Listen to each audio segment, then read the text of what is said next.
bell tower of Wat Arun Ratchawararam.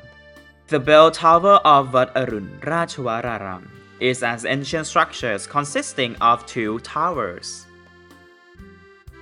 The first bell tower is located on the north side behind the ordination hall, near the wall separating the Buddhist area on the west side from the Sala Rai.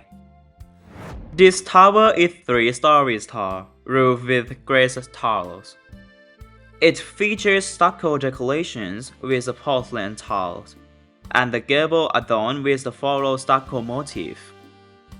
Ordinary bells are huge here, as found in the many temples, but it is said that the sound of this bell is exceptionally beautiful.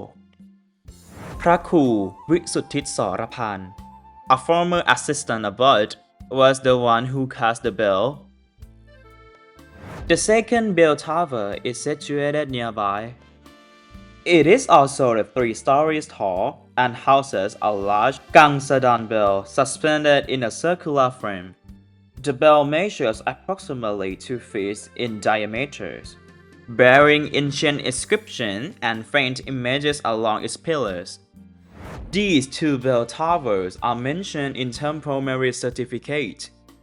During the tenure of สมเด็จพระพุทธโฆษาจารย์ the 8th abbot of Wat Arun Ratchawararam, it was recorded that the towers were originally built during the reign of King Rama II.